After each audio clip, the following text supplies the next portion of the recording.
Hi hello నమస్తే welcome to విజయ మా ఊరు ఆడియో బుక్స్ ఛానల్. నేను విజయలక్ష్మిని. ఫ్రెండ్స్, నవల స్రవంతిలో అన్వేషణ శ్రీ ఇందూ రమణ గారి నవల ధారావాహికగా మీకు అందిస్తున్నాను కదా. మరి ఈరోజు అన్వేషణ నవల ధారావాహిక 11వ భాగం వినిపించబోతున్నాను. మరి ఆలస్యం చేయకుండా కథలోకి వెళ్ళిపోదాం, పదండి. సార్, మీరొచ్చిన పని మర్చిపోయినట్టున్నారు, చిన్నగా నవ్వుతూ అంది ఆ అమ్మాయి. మీ ఆర్డర్ కోసం ఎదురు చూస్తున్నాను. ఎస్ఐ అక్బర్ ఖాన్ కూడా నవ్వుతూనే సమాధానం చెప్పాడు. మేడం గారు పూజ గదిలో ఉన్నట్టున్నారు. రింగ్ చేశాను సార్, నో రెస్పాన్స్ అందా అమ్మాయి. పర్లేదులేండి, నేను విశాఖపట్నం నుండి మేడం గారిని కలవాలనే ప్రత్యేకంగా వచ్చాను. తన గురించి ఆ అమ్మాయికి చెప్పాలనే అలా అన్నాడు ఎస్ఐ. వైజాగ్ నుండి వచ్చారా? ఆనందంగా అందా అమ్మాయి. అవును, విశాఖపట్నాన్ని వైజాగ్ అన్నారంటే మీకు ఆ నగరంతో బాగా పరిచయం ఉన్నట్టుందే అన్నాడు ఎస్ఐ. పరిచయమా? నేను పుట్టింది అక్కడే, మా అమ్మమ్మ గారి ఊరు, పెరిగింది హైదరాబాద్ ఆనందంగా అందా అమ్మాయి. ఓ, అయితే తరచూ వైజాగ్ వస్తుంటారన్నమాట. లేదండి, ఇప్పుడు అక్కడ ఎవ్వరూ లేరు ఒక్కసారే బాధగా అందా అమ్మాయి. అయ్యో, మరి మీ అమ్మమ్మ వాళ్ళు? సంశయంగా అన్నాడు ఎస్ఐ అక్బర్ ఖాన్. హైదరాబాద్ వచ్చేశారు అమ్మ దగ్గరికి. తాతయ్య పోయాక అక్కడున్న ఇల్లు అమ్మేసి శాశ్వతంగా వైజాగ్ వదిలి వచ్చేశారు అందా అమ్మాయి. బ్యాడ్ లక్ అప్రయత్నంగానే అన్నాడు ఎస్ఐ. ఎస్ఐ అక్బర్ ఖాన్ నోట ఆ మాట వింటూనే ఉలిక్కి పడింది. ఆ అమ్మాయి టక్కున తల తిప్పి ఎస్ఐ అక్బర్ ఖాన్ కళ్ళలోకి చురుగ్గా చూసింది. ఎవరికండి బ్యాడ్ లక్? సూటిగా కొరకరా చూస్తూ అడిగిందా అమ్మాయి. మీకే. ఇప్పుడు వైజాగ్ ఎంత అందంగా తయారైందో తెలుసా? ఆ అందాల్ని చూసే అదృష్టం కోల్పోయారుగా మీరు తెలివిగా మాట మారుస్తూ అన్నాడు అక్బర్ ఖాన్. మీరు బాగా చమత్కారంగానే మాట్లాడతారండి అందా అమ్మాయి ఓరగా చూస్తూ. అయ్యో, నాకు నత్తి గట్రా లేదే. పుట్టి పెరిగింది అంతా విశాఖపట్నంలోనే కదా, యాస భాష బాగానే ఉంది కదా అన్నాడు ఎస్ఐ అక్బర్ ఖాన్. అర్థమవుతోంది కదా సార్, మీరు చెన్నై రావడం ఇదే మొదటిసారా? నేరుగా వచ్చి ఎస్ఐ అక్బర్ ఖాన్ ఎదురుగా ఉన్న తన రివాల్వింగ్ చైర్లో కూర్చుంటూ అందా అమ్మాయి. అవును మేడం, అంతా కొత్త కొత్తగా ఉంది. మా డిపార్ట్మెంట్ ఫ్రెండ్ ఎయిర్పోర్ట్కి వచ్చి రిసీవ్ చేసుకుని నేరుగా ఇక్కడకు తీసుకొచ్చాడు. లేకపోతే ఎన్ని తిప్పలు పడేవాణ్ణో కదా అన్నాడు ఎస్ఐ. అయ్యో, ఎక్కడా స్టే చేయలేదా? ఎస్ఐ అక్బర్ ఖాన్ కేసి యగాదిగా చూస్తూ చిన్నగా నవ్వుతూ అందా అమ్మాయి. ఉదయాన్నే ఎప్పుడో 5 గంటలకు లేచి ఆదరా బాదరా తయారయ్యి ఎయిర్పోర్ట్కి చేరుకున్నాడు. విమానం బయలుదేరే సమయానికి గంట ముందు ఉండాలంటే 2 గంటల ముందే వెళ్ళి కూర్చున్నాడు. అందుకే మనిషి ఫ్రెష్గా లేడు.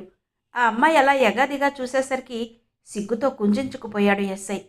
లేదండి, నేరుగా ఎయిర్పోర్ట్ నుండే ఇక్కడికి వచ్చాను. ఎంక్వైరీ పూర్తయితే వెంటనే వెళ్ళిపోదాం అనుకున్నాను అన్నాడు ఎస్ఐ. మీరు సర్వీస్లో జాయిన్ అయ్యి ఎంతకాలం అయింది సార్? చిన్నగా నవ్వుతూ అడిగింది ఆ అమ్మాయి. ఆ అమ్మాయి అలా అడిగేసరికి ఉలిక్కి పడ్డాడు ఎస్ఐ. ఉన్నట్టుండి ఆ అమ్మాయి ఎందుకలా అడిగిందో అర్థం కాలేదు. తన సర్వీస్తో ఆ అమ్మాయికేం పని? కొంపతీసి అమాయకంగా కనిపిస్తున్నాడా? ఇప్పుడు తానేం తప్పుగా మాట్లాడలేదే. ఎయిర్పోర్ట్ నుంచి నేరుగా రావడం నేరమా? ఎక్కడో ఏదో పొరపాటు జరిగింది. అందుకే ఎగతాళిగా తన సర్వీస్ ఎంతని అడుగుతోంది.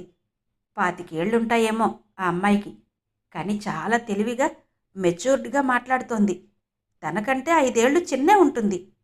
కానీ ఆ అమ్మాయి కళ్ళకి తనకంటే చిన్న కుర్రాడిలా ఆకతాయిగా కనిపించానా? పరిపరి విధాల ఆలోచిస్తూ ఆ అమ్మాయిని పరీక్షగా చూస్తూ మౌనంగా కూర్చుండిపోయాడు ఎస్ఐ. ఎందుకలా అడిగారు? సూటిగా ఆ అమ్మాయి కళ్ళలోకి చూస్తూ అడిగాడు. మిమ్మల్ని చూస్తుంటే ఇప్పుడే కాలేజీ గేటు దాటి వచ్చినట్టున్నారని ముసిముసిగా నవ్వుతూ అందా అమ్మాయి. ఇంతలో లోపల నుండి ఇంటర్కమ్ ఫోన్ రింగ్ అయ్యేసరికి ఒక్కసారే అలర్ట్ అయి రిసీవర్ తీసి చెవి దగ్గర పెట్టుకుంది. Yes madam. ఎస్, అలాగే మేడం అంటూ రిసీవర్ క్రింద పెడుతూ ఎస్ఐ అక్బర్ ఖాన్ కేసు చూసింది ఆ అమ్మాయి. ఎస్ఐ కూడా ఆ అమ్మాయి కేసి ప్రశ్నార్థకంగా చూశాడు. మీ గురించే సార్, ఎందుకోసం వచ్చారో అడగమంటున్నారు మేడం చెప్పింది ఆ అమ్మాయి. లేదు లేదు, నేను మేడం గారిని కలిసి చెప్పాలి అన్నాడు ఎస్ఐ. మీరు చెప్పే విషయాన్ని బట్టే అవసరం అనుకుంటే మేడం గారే లోపలకు ఆహ్వానిస్తారు సార్ నవ్వుతూ చెప్పింది ఆ అమ్మాయి. ఇక చెప్పక తప్పదు మనసులోనే అనుకుంటూ బ్రీఫ్ కేస్ తెరిచి లోపల ఫైల్లో ఉన్న పేపర్ బయటకు తీశాడు. అదేంటి, ఆశ్చర్యంగా అడిగింది ఆ అమ్మాయి. మేడం గారి బ్యాంకు వివరాల కాపీ అన్నాడు ఎస్ఐ. ఇది మీకెలా వచ్చింది? మరింత ఆశ్చర్యంగా అడిగింది ఆ అమ్మాయి. ఇది మేడం గారి ఏటీఎం కార్డు అంటూ జేబులో నుండి శోభాదేవి గారి ఏటీఎం కార్డు తీసి చూపించాడు ఎస్ఐ అక్బర్ ఖాన్. వాట్? ఇది మీకెక్కడ దొరికింది? నిన్ననే మేడం గారు ఈ ఏటీఎం కార్డు పోయిందని బ్యాంకులో రిపోర్ట్ చేసి పిన్ నెంబర్ బ్లాక్ చేశాం. కొత్త ఏటీఎం కార్డు తీసుకున్నాం కూడా. అంతులేని ఆశ్చర్యంతో అందా అమ్మాయి. ఆ అమ్మాయి అలా అనేసరికి ఎస్ఐ అక్బర్ ఖాన్కి మతిపోయింది. ఏ ఆధారంతో అయితే తాను ఇంత దూరం వచ్చాడో అది తుస్సుమంది. శోభాదేవి గారితో ఇంకేం మాట్లాడగలడు? ఎలా ఆరా తీయగలడు? ఆమె ఎవరు?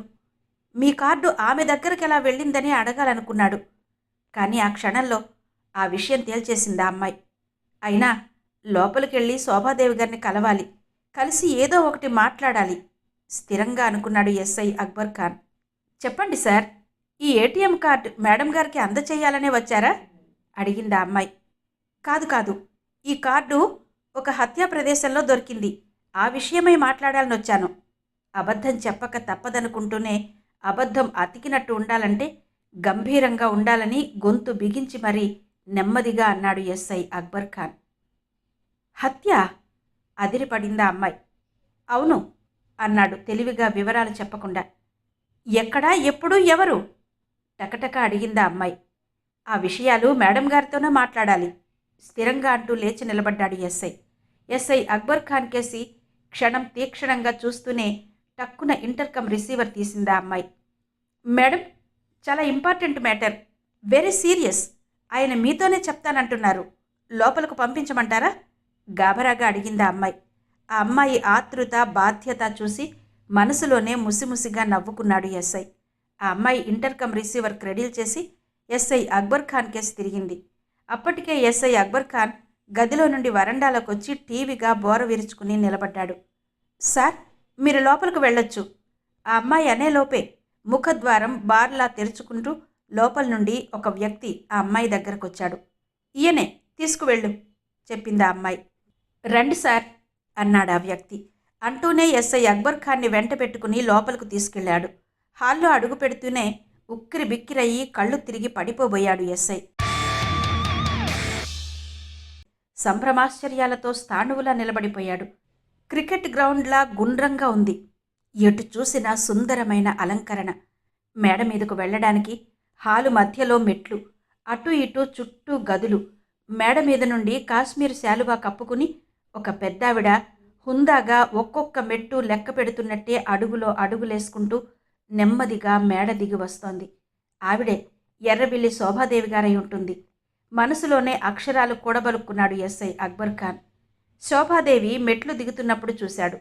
ఎదురుగా గోడకు తగిలించిన పెద్ద ఫోటో, భార్యాభర్తల ఫోటో. ఆ ఫోటోకి పెద్ద పూలదండ వేసి ఉంది. ఆ ఫోటోలో అతని పక్కన ఉన్న ఆమెని తేరిపార చూశాడు ఎస్ఐ. అదే ఫోటో, అచ్చు గుద్దినట్టు ఉంది. దొంగ దగ్గర దొరికిన పర్సులో ఉన్న అనుమానితురాలి ఫోటో. ఎప్పుడో చనిపోయిన ఈమె, పోలీస్ రికార్డుల్లో అనుమానితురాలిగా ముద్రపడ్డ ఆమె ఇద్దరు ఇద్దరేనా? ఒక్కరు కాదు కదా? కాదు, కాకూడదు. ఆమెకి ఈమెకి ఎన్నో ఏళ్ల వయస్సు తేడా ఉంది. ఈమె ఎప్పుడో చనిపోయింది. ఎప్పుడో చనిపోయింది మనసులో అనుకుంటూనే అదిరిపడ్డాడు ఎస్ఐ. కొంపదీసి ఆత్మ కాదు కదా? ఆశ చావక అలా సంచరిస్తోందా?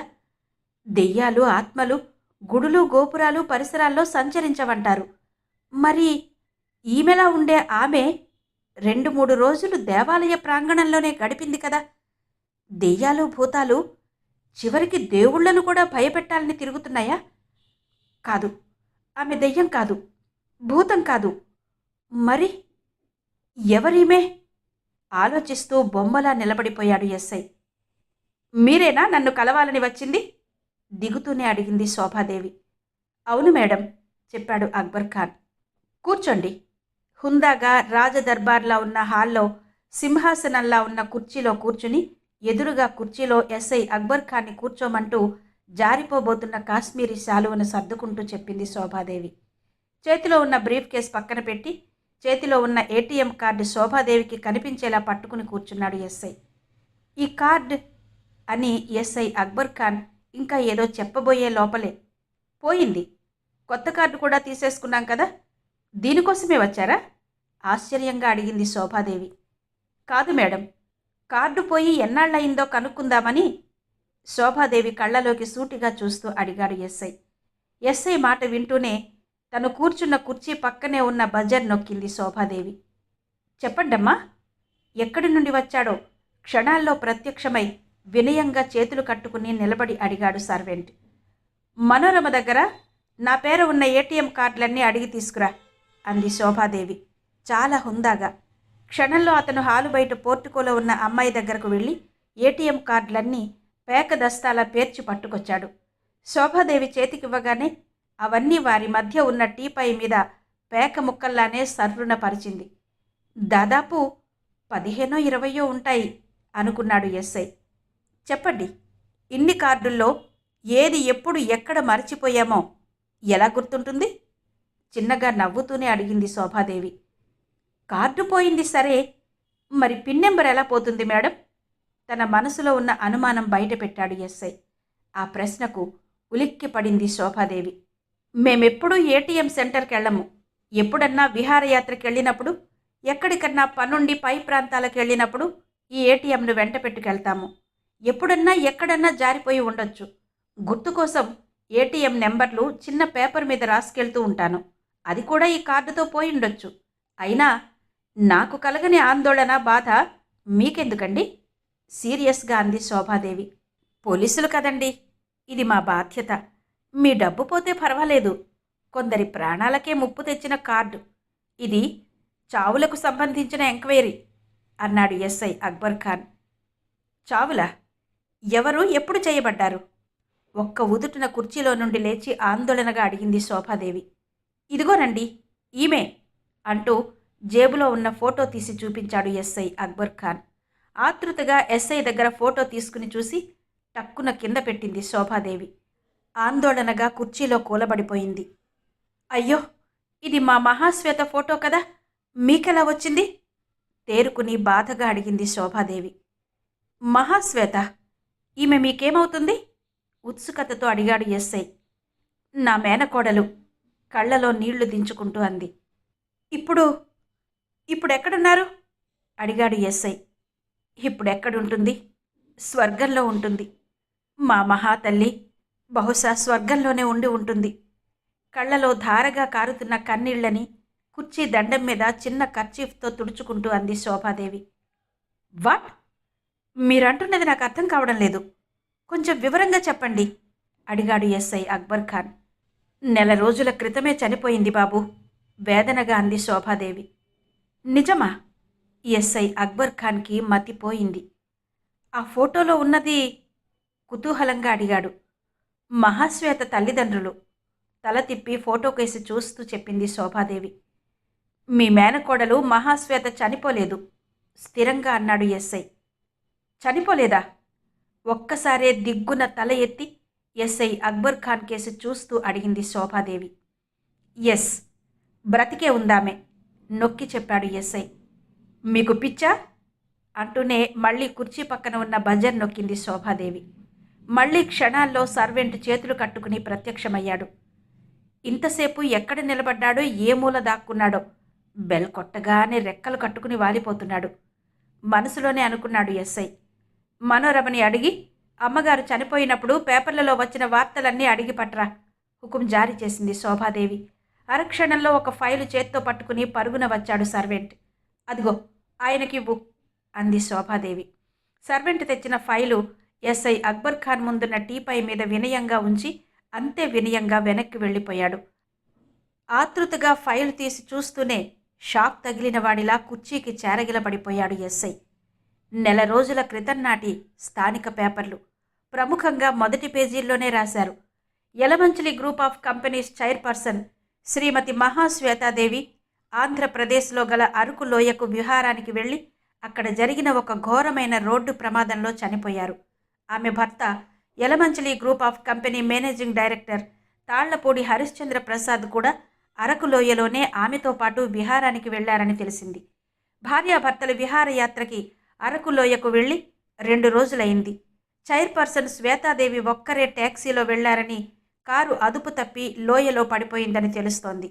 ఆ ప్రమాదంలో కారుతో పాటు చైర్పర్సన్ శ్వేతాదేవి, కారు డ్రైవర్ కూడా కాలిపోయి ఇద్దరి శరీరాలు గుర్తుపట్టలేని విధంగా మాడి మసైపోయాయని తెలిసింది.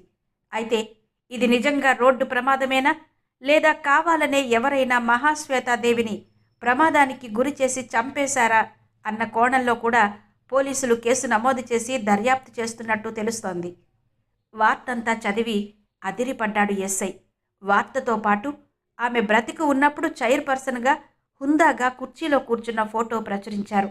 ఎస్ఐకి గిర్రున తల తిరిగిపోయింది. కేసు ముడి విడిపోయిందనుకుంటున్న తరుణంలో వార్త చదవగానే మెదడు మొద్దుబారిపోయింది. ఎస్ఐ గారు, మీకు ఏటీఎం కార్డు ఎక్కడ దొరికింది? ఎవరి దగ్గర దొరికింది? కుతూహలంగా ఎస్ఐ కేసు చూస్తూ అనుమానంగా అడిగింది శోభాదేవి.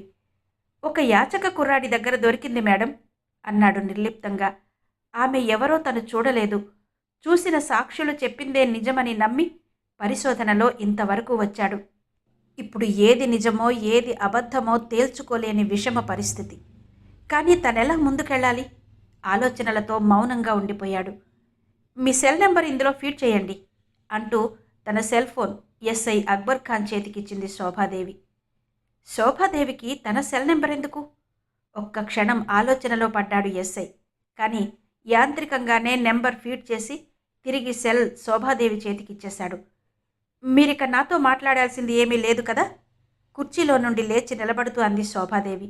ఏమీ లేదన్నట్టు తల ఊపి నిస్సత్తువుగా కుర్చీలో నుండి లేచి నిలబడ్డాడు ఎస్ఐ అక్బర్ ఖాన్. అంతలోనే ఏదో గుర్తొచ్చినట్టు అక్కడి నుండి వచ్చేస్తున్నవాడల్లా వెనక్కి తిరిగి అడిగాడు. అప్పటికే శోభాదేవి మేడ మీదకు వెళ్ళడానికి మెట్లెక్కుతోంది. మేడం, చైర్పర్సన్ శ్వేతాదేవి గారికి పెళ్ళయి ఎంతకాలమైంది? అడిగాడు ఎస్ఐ అక్బర్ ఖాన్. 10 సంవత్సరాలైంది. మేడ మీదకు వెళ్ళడానికి మొదటి మెట్టు మీద కాలేసిన శోభాదేవి ఒక్కసారే వెనక్కి తిరిగి చెప్పింది. పిల్లలు? అప్రయత్నంగా అడిగాడు ఎస్ఐ. లేరు, పిల్లలు లేరు. ఆశ్చర్యంగా ఎస్ఐ కేసు చూస్తూ అంది శోభాదేవి. ఈ వివరాలతో ఈయనక పనేంటి అనుకుంటూ. నమస్తే, వస్తా మేడం అంటూనే అక్కడి నుండి బయటకొచ్చాడు ఎస్ఐ. పోర్టికోలో ఎస్ఐ అక్బర్ ఖాన్ కోసమే అన్నట్టు ఎదురు చూస్తూ నిలబడి ఉంది ఆ అమ్మాయి. థ్యాంక్ యూ మనోరమ గారు. లోపల నుండి బయటకొస్తూనే పోర్టికోలో నిలబడ్డ ఆ అమ్మాయిని చూసి నవ్వుతూ పలకరించాడు ఎస్ఐ. రండి, మీరొచ్చిన పని పూర్తయిందా? నవ్వుతూ అంది మనోరమ. సగమైనట్టే, సగం సందిగ్ధం. ఆ అమ్మాయి కేసు చూసి నవ్వుతూ అన్నాడు ఎస్ఐ. ఊర్లో ఉంటారా, లాగించేస్తారా? అదోలా చూస్తూ అడిగింది మనోరమ. వెళ్ళిపోతారా అనలేకపోయింది. ఉండాలనే ఉంది, మీరుండమంటే. ఆనందంగా ఉంటుంది, ఉంటాను. నర్మగర్భంగా ఆ అమ్మాయి మొహంలోకి చూస్తూ అన్నాడు ఎస్ఐ. అయ్యో, ఎంత మాట! మా నగరంలో కాలు పెట్టిన వాళ్లను నగరమంతా తిరిగి చూడమంటాం గాని పొమ్మనం కదా. తమిళ పొంగలి రుచి తెలియాలి కదా నవ్వుతూ అందా అమ్మాయి. ఈ దగ్గరలోనే మంచి రూమ్ దొరుకుతుందంటారా? నవ్వుతూ అడిగాడు ఎస్ఐ. పోలీస్ అధికారులు, మీకు తెలీదా? నవ్వుతూనే చెప్పింది మనోరమ. అది ఆంధ్రాలో. ఇక్కడ ఏమీ తెలియని అమాయకుణ్ణి, దారి తెన్ను లేని బాటసారిని. చెప్పి పుణ్యం కట్టుకోండి తెలివిగా అన్నాడు ఎస్ఐ. ఈ అమ్మాయితో స్నేహం చేయగలిగితే చాలా విషయాలు తెలుసుకోవచ్చు. శోభాదేవి మాటల్లో ఏదో నిగూఢ రహస్యమే దాగి ఉంది. సెల్ నెంబర్ అడిగినప్పుడే ఏదో తెలియని నిజం నివురు కప్పి ఉందనిపించింది. అప్పుడే నిర్ణయించుకున్నాడు, ఇక్కడ చెన్నైలో 2 రోజులుండైనా రహస్యం తెలుసుకోవాలనుకున్నాడు. ఈ అమ్మాయిని బుట్టలో వేసుకోగలిగితే తీగలాగొచ్చు అనుకున్నాడు ఎస్ఐ. వడపళ్ళని తెలుసుగా, అక్కడ మంచి హోటల్స్ ఉంటాయి, మిడిల్ క్లాస్కి అందుబాటులో ఉంటాయంటారు నవ్వుతూ చెప్పింది మనోరమ. Thank you. మిమ్మల్ని మళ్ళీ కలవగలనా? బేలగా చూస్తూ అడిగాడు ఎస్ఐ. వడపళనిలోనే నేనుండేది, అవసరమైతే కాల్ చేయండి అంటూ తన సెల్ నెంబర్ చిన్న కాగితం మీద రాసిచ్చింది మనోరమ. ఆ అమ్మాయి సెల్ నెంబర్ రాసిన కాగితం ముక్క తీసుకుంటూ కావాలనే చెయ్యి తాకి చిన్నగా వేళ్లతో గోకుతూ తీసుకున్నాడు ఎస్ఐ. నమస్తే, ఉంటానండి అంటూ 2 చేతులు జోడించి ఎస్ఐ అక్బర్ ఖాన్కి వీడ్కోలు పలికింది మనోరమ. ఉన్నట్టుండి ఒక్కసారే ఆ అమ్మాయి అలా వెళ్ళిపోమన్నట్టు వెనుతిరిగేసరికి మనసు చివుక్కుమంది ఎస్ఐకి. దిగాలుగా ఆ కాంపౌండ్లో నుండి బయటకొచ్చాడు. లోపల నుండి వస్తున్న ఎస్ఐని చూడగానే గేటు దగ్గరున్న గూర్ఖా తలుపు తెరిచి నిలబడ్డాడు. గేటు బయటకు రాగానే కొంచెం దూరంలో ఒక పాన్ షాప్ దగ్గర నిలబడ్డాడు ఎస్ఐ అక్బర్ ఖాన్తో వచ్చిన లోకల్ పోలీస్ రామ్. సార్, సక్సెసా? ఆనందంగా అడిగాడు రామ్. లేదు భాయ్, నాకు వడపళనిలో ఒక రూమ్ కావాలి వస్తూనే చెప్పాడు ఎస్ఐ. ఓకే సార్, పదండి వెళ్దాం అంటూ బుల్లెట్ ఎక్కి స్టార్ట్ చేశాడు రామ్. ఎస్ఐ బుల్లెట్ మీద కూర్చోబోతూ కొద్ది దూరంలో ఒక వ్యక్తి తమనే గమనించడం చూసి గతుక్కుమన్నాడు. బుల్లెట్ వెనక కూర్చుని తల తిప్పి ఓరకంట ఆ వ్యక్తినే గమనిస్తూ ఉన్నాడు ఎస్ఐ. ఆ వ్యక్తి ఎస్ఐ అక్బర్ ఖాన్ బుల్లెట్ మీద వెళ్ళిపోవడం చూస్తూనే జేబులో సెల్ తీసి ఎవరితోనో మాట్లాడుతూ గభాలున పరిగెట్టుకు వెళ్ళి బైక్ మీద కూర్చున్నాడు. బైక్ స్టార్ట్ చేస్తూనే ముందు కురికించాడు. ట్రాఫిక్ను చీల్చుకుని ముందుకు పరిగెడుతోంది బుల్లెట్. బుల్లెట్ మిర్రర్లో తన వెనక వస్తున్న వాహనాలను కూర్చునే చూడ్డానికి ప్రయత్నిస్తున్నాడు ఎస్ఐ. అక్కడ తమనే గమనిస్తూ నిలబడ్డ వ్యక్తి బైక్ మీద వెంబడించడం మిర్రర్లో గమనించగానే అదిరిపడ్డాడు. చెన్నై వరకు తనని వెంబడిస్తూ వచ్చాడా? చెన్నైలోనే తన వెంట పడుతున్నాడా? ఎవరా వ్యక్తి? ఎందుకలా తనని వెంబడిస్తున్నాడు? ఆలోచిస్తూనే బుల్లెట్ డ్రైవ్ చేస్తున్న లోకల్ పోలీస్ రామ్కి తమ వెనకే అనుసరిస్తూ వస్తున్న బైక్ మీద ఉన్న వ్యక్తిని జాగ్రత్తగా గమనించమని చెవిలో చెప్పాడు ఎస్ఐ అక్బర్ ఖాన్. అతను బుల్లెట్ డ్రైవ్ చేస్తూనే మిర్రర్లో వెనక ఫాలో అవుతున్న బైక్ని చూశాడు. బుల్లెట్ని రకరకాలుగా మలుపు తిప్పి పక్కపక్క గల్లీల్లోకి మళ్లించినా వదలకుండా ఫాలో అవుతూనే ఉన్నాడు ఆ వ్యక్తి. ఏం చేద్దాం సార్? వెనక కూర్చున్న ఎస్ఐ అక్బర్ ఖాన్ అడిగాడు పోలీస్ రామ్. మీరే ఆలోచించండి, చెవిలో గుసగుసగా చెప్పాడు ఎస్ఐ. వాడి దృష్టి మళ్లించాలని శతవిధాలా ప్రయత్నించాను, కానీ వాడు నీడలా మన వెనకే వస్తున్నాడు.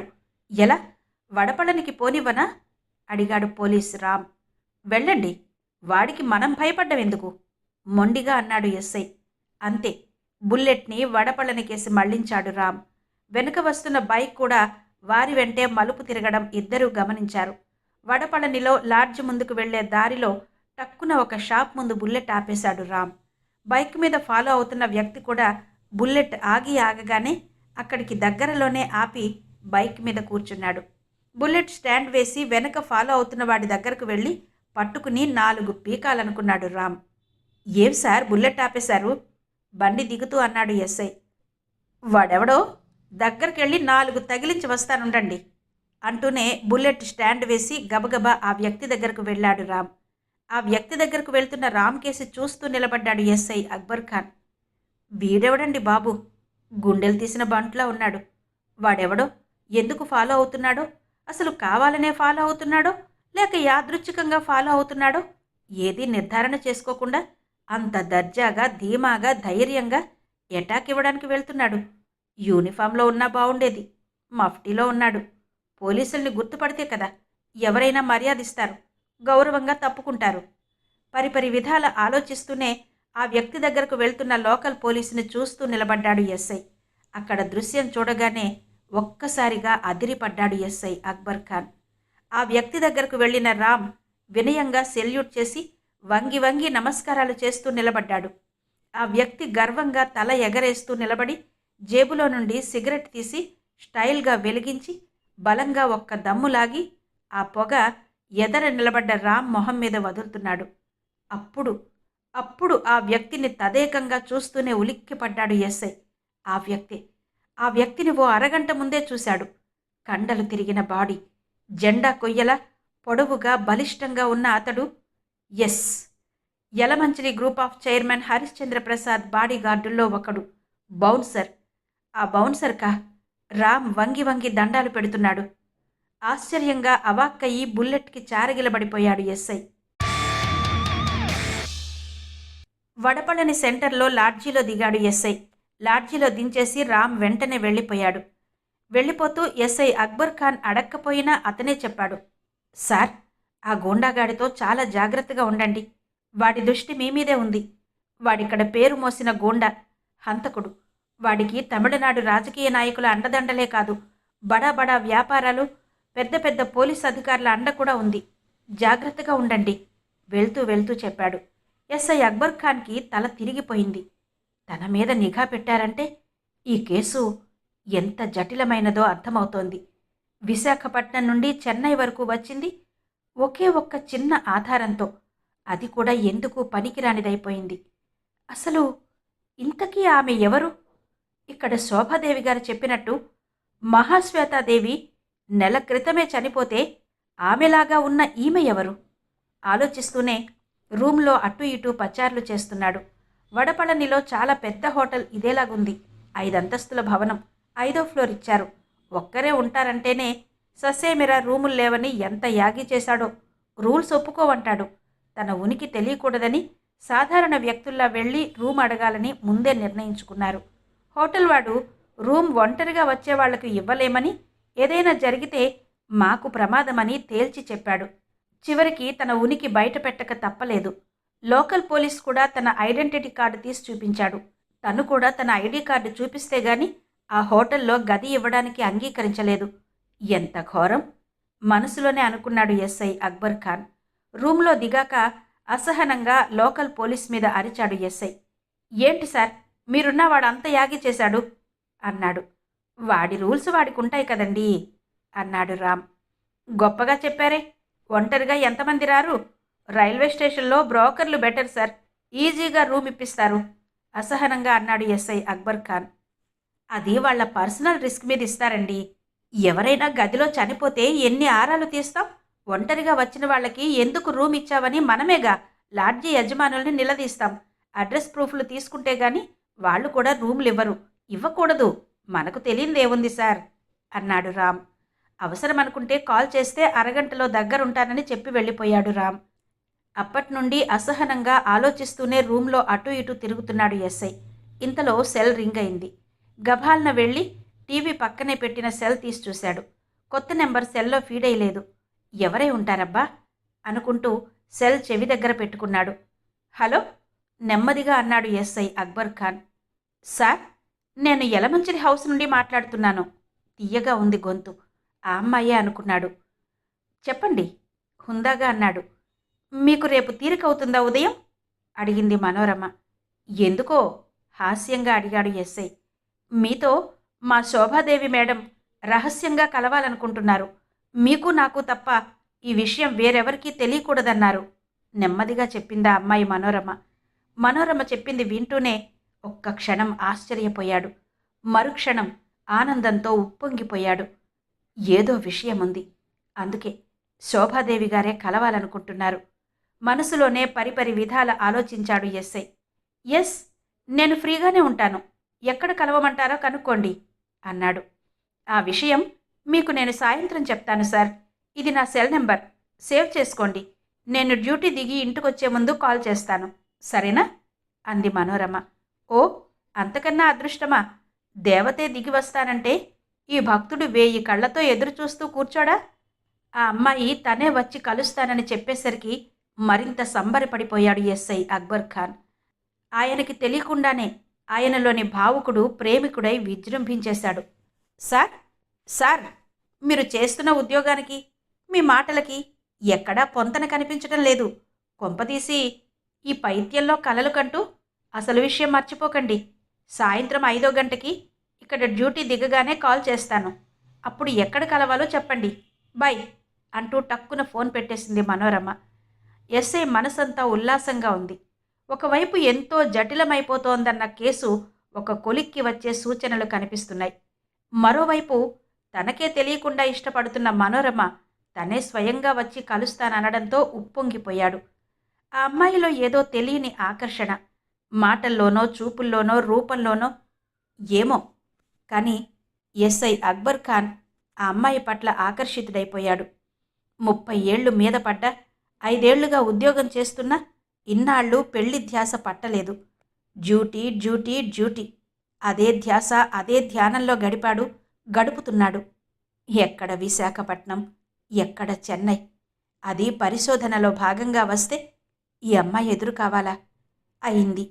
పనిలో ఉన్నప్పుడు, ఊరు మీద పడి తిరిగినప్పుడు పనిలో పనిగా 100 మంది పలకరిస్తారు, పరిచయం అవుతారు, అయ్యారు కూడా. వాళ్ళెవరూ తన మనసుకి ఇంత దగ్గరగా రాలేకపోయారెందుకో? ఎందుకు? ఇందుకేనా? ఇక్కడ ఈ అమ్మాయి నా కోసమే ఎదురు చూస్తోందా? ఓ అల్లాహ్, ఇలా కలిపావా మా బంధాన్ని? మంచం మీద పడి దొర్లుతూ పిచ్చి పిచ్చిగా ఆలోచిస్తూ మనోరమని కలవగానే ఎలా మాట్లాడాలి, ఏం మాట్లాడాలి అనుకుంటూ ఎన్నో పథకాలు ప్లాన్ చేసుకున్నాడు. సాయంత్రం 5 గంటకి కాల్ చేస్తానన్న మనోరమ మాటలు గుర్తుకు రాగానే టక్కున లేచి సెల్ ఫోన్ ఛార్జింగ్ ఉందో లేదో చూసుకున్నాడు. 4G ఆండ్రాయిడ్ సెల్లో క్షణాల్లో ఛార్జింగ్ అయిపోతోంది. క్షణాల్లో ఛార్జింగ్ ఎక్కిపోతుంది. సెల్ ఛార్జింగ్ 2 పాయింట్లే ఉంది. గబగబా ఛార్జింగ్ పెట్టాడు. మనోరమ నెంబర్ ఫోన్లో సేవ్ చేసుకున్నాడా? లేదా? అమ్మో, అన్నోన్ నెంబర్ అని ఒక్కోసారి స్పందించడు అనుకుంటూ పావుగంట క్రితం వచ్చిన రిసీవర్ కాల్స్ చూశాడు. నెంబర్ సేవ్ చేయలేదు. టక్కున ఆ నెంబర్ సేవ్ చేస్తూ క్షణం ఆలోచించాడు. మనోరమ పేరు మీద చేద్దామా? సంతలో చింతకాయలా అన్ని పేర్లలో కలిసిపోకుండా ప్రత్యేకంగా ఉండాలంటే ఎలా అనుకుంటూ మై హార్ట్ అని టక్కున ఫీడ్ చేశాడు మనోరమ నెంబర్. My heart. మరోసారి చెక్ చేసుకుంటూ ఏదో గుర్తొచ్చిన వాడిలా ప్యాంట్ జేబులో చెయ్యి పెట్టి చిన్న స్లిప్ తీశాడు. ఉదయం వచ్చేస్తున్నప్పుడు మనోరమ రాసిచ్చిన నెంబరు 2 ఒకటేనా అనుకుంటూ చెక్ చేశాడు. అదే నెంబర్. ఆలోచిస్తూనే మధురమైన కలతో కళ్ళు మూసుకున్నాడు ఎస్ఐ. ఉన్నట్టుండి టక్కున లేచి కూర్చున్నాడు. ఆకలి దంచేస్తోంది. అప్రయత్నంగానే గోడకు వ్రేళ్లాడుతున్న గడియారం కేసు చూశాడు. మధ్యాహ్నం 2 గంటలవుతోంది. అమ్మో అనుకుంటూ గబగబా బట్టలు వేసుకుని క్రిందకు దిగాడు. రూమ్లోకే తెప్పించుకు తింటే గదంతా ఖరాబ్ అవుతుంది. చెత్తగా ఉంటే చిరాకేస్తుంది. క్రింద రెస్టారెంట్లో నచ్చిన ఫుడ్ ఆర్డర్ ఇచ్చి నచ్చినంతసేపు కూర్చుని హాయిగా నెమ్మదిగా తినొచ్చనుకుంటూ చిన్నగా విజిల్ వేసుకుంటూ దిగాడు ఎస్ఐ. రెస్టారెంట్ 2 అయినా ఇంకా రద్దీగానే ఉంది. ఓ మూల ఖాళీగా ఉన్న టేబుల్ కనిపించేసరికి గబాలున వెళ్ళి అక్కడ కూర్చున్నాడు. అప్పటికే అక్కడ ఒకడు కూర్చుని ఏదో కూల్ డ్రింక్ తాగుతున్నాడు. ఎస్ఐని చూస్తూనే పరిగెట్టుకొచ్చాడు ఆర్డర్ తీసుకునే hotel supervisor. Chicken biryani order ఇచ్చాడు. దానికి తోడు లివర్ కర్రీ పట్టరమన్నాడు. డ్రింక్ బాటిల్, వాటర్ బాటిల్ చకచక ఆర్డర్ ఇచ్చి చిన్నగా టేబుల్ మీద దరువేస్తూ తన ఎదురే కూర్చున్న వ్యక్తికేసి తీరుబడిగా తలెత్తి చూశాడు అక్బర్ ఖాన్. అతన్ని చూస్తూనే ఒక్కసారే ఎగిరిపడ్డట్టు ఉలిక్కి పడ్డాడు ఎస్ఐ. బౌన్సర్, ఉదయం తమ వెంట పడ్డ ఆగంతకుడు. అతని దృష్టి నుండి తప్పించుకున్నామనుకున్నాడు. కానీ నేరుగా తాను దిగిన లాడ్జికే వచ్చేశాడు. క్రింద రెస్టారెంట్లో మాటు వేసి కూర్చున్నాడు. కొంపతీసి తన ఆచూకీ రామ్గాని చెప్పేశాడా? ఏమో, చెంప మీద 4 వాయించి వస్తానని వెళ్ళి వీడికి వంగి వంగి నమస్కారాలు చేసిన మనిషిన ఎలా నమ్మగలం? వీడిప్పుడు తనని ఏం చెయ్యాలనుకుంటున్నాడు? కొంపతీసి టక్కున కత్తి తీసి గబుక్కున పొడి చేస్తాడా? తానేమో షోకిళ్ళ రాయుడ్లా తయారయ్యి టింగురంగా అని అన్నీ వదిలేసొచ్చాడు. కనీసం ఆత్మరక్షణ కోసం గన్నన్న జేబులో పెట్టుకు రాలేదు. క్రింద రెస్టారెంటే కదా, ఏం ప్రమాదం ముంచుకొస్తుందిలే అనుకున్నాడు. కానీ ఇప్పుడు ఎదురుగా మృత్యువు మీద పడి ఆవురావురుమని తినేయాలన్నంత కసిగా కూర్చుంది. ఎలా? ఇక్కడి నుండి తప్పించుకోవడం ఎలా? కుర్చీలో కూర్చున్నాడే గాని ఎస్ఐ అక్బర్ ఖాన్ శరీరమంతా అతనికి తెలియకుండానే చెమటలు పట్టేస్తోంది. వెళ్తూ వెళ్తూ ఆ రామ్ మరీ భయంకరంగా భయపెట్టి వెళ్ళాడు. నమస్తే సార్, మీరు ఆంధ్ర పోలీస్ కదా? చిన్నగా నవ్వుతూ డ్రింక్ నెమ్మదిగా సిప్ చేస్తూనే అడిగాడు ఎదురుగా కూర్చున్న ఆగంతకుడు. అదిరిపడ్డాడు ఎస్ఐ. ఏం చెప్పాలో అర్థం కాలేదు. ప్రతిగా నమస్కారం కూడా చెయ్యాలనిపించలేదు. తనని మాటల్లో దించి ఏమరపాటుగా ఉన్నప్పుడు అటాక్ చేస్తాడేమో, అందుకే ఒళ్ళంతా కళ్ళు చేసుకుని ముళ్ల మీద కూర్చున్నట్టే కూర్చున్నాడు ఎస్ఐ. నాకు తెలుసు సార్, మీరు ఈరోజు ఉదయమే ఫ్లైట్ దిగారు. తప్పు చేస్తున్నారు సార్, చాలా పెద్ద తప్పు చేస్తున్నారు. ముందుకు వంగి అక్బర్ ఖాన్కి మాత్రమే వినబడేలా నెమ్మదిగా అన్నా తీవ్రంగా హెచ్చరిస్తూ అన్నాడు. అతని మాటలు వింటూనే ఉలిక్కి పడ్డాడు ఎస్ఐ. ఇక వాడి ముందు కూర్చోకుండా లేచిపోతేనా? నో, తనొక పోలీస్ అధికారి. వీడెవడో గుండాగాడికి బెదిరిపోవడమా? నెవర్. ఏం చేస్తాడో చూద్దాం. ఎదిరించడానికి మానసికంగా సిద్ధమవుతూ సర్దుకు కూర్చున్నాడు ఎస్ఐ. ఇంతకీ మీరెవరు? గంభీరంగా అన్నాడు ఎస్ఐ. అంతా తెలిసినా ఏమీ ఎరగనట్టు వాణ్ణి ఇప్పుడే చూశానన్నట్టుగా అన్నాడు. అక్బర్ ఖాన్ గారు, మీరే తెలివైన వారిని విర్రవీగకండి. మహామహులే మట్టి కరిచిపోయారు. నేను చెప్పింది జాగ్రత్తగా వినండి. ఇంతటితో మీ పరిశోధన ఆపేయండి. లేకపోతే మీ ప్రాణాలకే ప్రమాదం. అయిందేదో అయింది, ఇక వదిలేయండి. బ్రతిమాలి చెబుతున్నానని భయపడుతున్నామనుకోకండి. మీరు తెలుగువారే, నేను తెలుగువాడినే. పట్టపగలు అడ్డంగా నరికేసి రోడ్డు మీద బోర విరుచుకుని నడుచుకుంటూ వెళ్లే గాంధీనగర్ గూండాలని దమ్మున్నోణ్ణి. ఆంధ్రుడి వన్న ఒకే ఒక్క అభిమానంతో హెచ్చరిస్తున్నాను. ఇక్కడితో నీ ప్రయాణం ఆపేసి వెనక్కి వెళ్ళిపో. ఈసారి కొంచెం కటువుగానే అన్నాడు ఆగంతకుడు. అక్బర్ ఖాన్ గారు అని అతను సంబోధించి మరీ బెదిరించేసరికి ఎస్ఐకి మతిపోయింది. తన పేరే కాదు, తన పుట్టుపూర్వోత్తరాలు కూడా ఆరా తీసేసినట్టున్నారు దుండగులు. ఇదేదో ఆషామాషి వ్యవహారం కాదు. ఇది సాదాసీదా హత్య వ్యవహారం కాదు. ఇందులో ఏదో నిగూఢ రహస్యం దాగుంది. చూద్దాం ఇంకేం చెప్తాడో మనసులోనే అనుకున్నాడు ఎస్ఐ. మౌనంగా అతని కేసి చూశాడు. ఏం మాట్లాడడానికి విషయం ఇంకా పూర్తిగా తలకెక్కితేనా? అతనింకా ఏం చెప్తాడో పూర్తిగా వింటే అప్పుడు విషయం పూర్తిగా అర్థమవుతుంది. మీరేం మాట్లాడనక్కర్లేదు, మౌనంగా వెనక్కి తిరిగి వెళ్ళిపోండి. మీకో నిజం తెలుసా? చిన్నగా నవ్వుతూ అన్నాడు ఆగంతకుడు. ఆశ్చర్యంగా చూశాడు ఎస్ఐ అక్బర్ ఖాన్. మీరు రాజమండ్రి నుండి వస్తున్నప్పుడు మీ మీద అటాక్ జరిగింది. తెలివిగా మీరే ఆ ప్రమాదం నుండి తప్పించుకున్నారని కదూ అనుకున్నారు? కాదు, మా రంగాగాడే మీ మీద కత్తితో దాడి చేసి కావాలనే గురి తప్పించి సీటు మీద వేటు వేశాడు. బస్సులో నుండి గెంతేసి తప్పించుకోబోతూ బస్సు క్రింద పడి చనిపోయాడు. హుషారుగా చెబుతూ చివరిలో బాధగా అన్నాడు ఆగంతకుడు. మతి పోగొట్టే విషయాలు వింటున్న అక్బర్ ఖాన్ ఏం చేశాడు? అతనికి ఏ విషయాలు తెలిసాయి? శోభాదేవి ద్వారా అక్బర్ ఖాన్కి ఏ రహస్యం తెలిసింది? ఈ విషయాలని తెలుసుకోవాలంటే రేపు ఇదే సమయం వరకు ఆగాల్సిందే. అన్వేషణ శ్రీ ఇందూ రమణ గారి నవల ధారావాహిక 11వ భాగం విన్నారు కదా. మిగిలిన కథ తరువాతి భాగాల్లో వినిపిస్తాను. అంతవరకు సెలవు. నమస్తే.